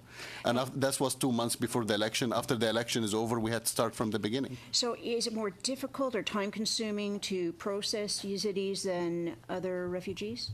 I think the main problem, once again, there was no vehicle or there was no system to process intern displaced personnel. I think they have to find a mechanism. And 2 months before the election, once the election hit the ground, the election was the focus. Okay, so you mentioned the stigma against them. Are there Canadian immigration officials on the ground in Turkey who would be sharing that sort of stigma? Why would they not get through the system when people displaced from other countries situated in Turkey are being able to come through? 10 seconds. The stigma that they are victims, they are different. As Daphne said, they are devil. That's how they see them, as a devil worshipper, which is cause that they've been discriminated against in everywhere they went. They are different, and that's really what has caused this stigma. Besides, if you are a victim of rape, all of the society will look at you differently in the Middle East. Thank you. Mr. Tabara, 5 minutes, please. Okay, my first question is to Mr. El-Shafi. Just if we can get a hard copy of that proposal that you gave to Chris Alexander, and It's in front of you. It's the same proposal, sir. Okay, and then it's the same proposal that you It's gave the same to Chris? proposal. We just enhanced it in the end of June, but it's the same essence. Okay, I'm just going to give Mr. Assassi just 1 minute just to finish his last question. Thank you. I just wanted to follow up. I just wanted to emphasize once again that I very much applaud your concern about the Yazidis, but of course, I think we should be concerned about the means that are used. This is a very vulnerable population, and it is incumbent upon us to actually proceed in our attempts to help in a very responsible fashion. One of the reasons I did bring it up is I did see an interview that you conducted back in 2011 in which obviously in your keen interest to get things done, I think sometimes you are skirting around things, legal means of getting things done. I have an interview here with... Can you repeat the last statement? Yes, I have an interview here that you conducted with the Christian Telegraph in 2011, yes, in which on 2 occasions you have admitted to actually engaging in bribery when you are trying to undertake operations abroad. Absolutely, yes, that's correct. And do you now understand why I just am very much concerned about making sure that, given the sensitive nature of the mission that you have in mind, that your safety and the safety of those that you... When we are talking about risking Yazidi girls, when we are talking about risking many of the minorities from ISIS territory, we are not dealing with Canadian officials. We are not dealing within a system that respect the law. In order to save these girls, and in order to rescue them, sometimes we have to use other means in order to get them out as soon as possible for their safety and their security. If this is your daughter, or this is your sister or your wife, you would do everything means in order to get them out safe and sound. Thank you. The remainder of the time I would like to share with Mr. Virani. Oh, no, it's me. Oh, is it you? Sorry. Mr. Tabara. Thank you. Thank you for the witnesses for being here. Operation Ezra has welcomed its first family of sponsored refugees last week, and the government has made great commitments to welcoming the Syrian refugees, and there are many Canadians that are here eager to help. My one question was to Mr. West. You mentioned that private sponsorship is limited and there's too many obstacles, complicated, significant wait times. That's one of the main things that the minister is working on is processing times, which is increased dramatically, and his number one priority is to reduce wait times. So if you can just elaborate on some of the obstacles that you've experienced. I perhaps can give you a case study of the families that my synagogue is sponsoring through Operation Ezra. We filled out the papers in November of last year, and they were approved in terms of the content being correct in December. We just received notification that that process is beginning now, and they haven't had medical or interviews yet. They're living in a refugee camp in Turkey in a situation that is very unstable. And realistically, based on our experience with the family just arrived, we probably won't see these folks until late 2016 or 2017. Under a normal private sponsorship refugee program, that's probably not so bad to get access to a country like Canada. But where people are living in constant danger, where they don't have medical supplies, they don't have access to services, where in fact Canadian officials aren't even coming into the refugee camps, it's not acceptable. Well, with cuts previously by the previous government to this department, this is why we're having such increase of wait times. I mean, the department needs to be funded properly to reduce this wait time. But you mentioned also the hybrid program. Could you elaborate more on that and just give the committee members more detail on the hybrid program that you propose? In essence, and it's very, we're at a point now where we're looking at it conceptually, so we haven't drilled down to, but the concept is we have the volunteers. We have volunteers and people who are knowledgeable and experienced in terms of settlement and helping these folks and their families after their arrival.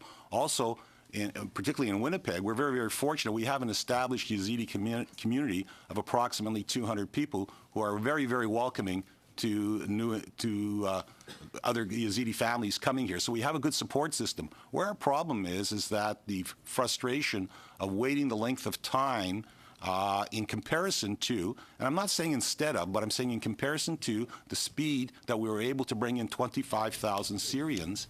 And the fact is, we have brought into Canada, in the last over a year, 9 people. That's it. Thank you. I'd like to thank, I'm sorry, but the time is up. I'd like to thank all of the panelists for the tremendous work that all of you are engaged in and continue to do. Thank you for bringing your insights to this committee. And at this point, the committee will adjourn.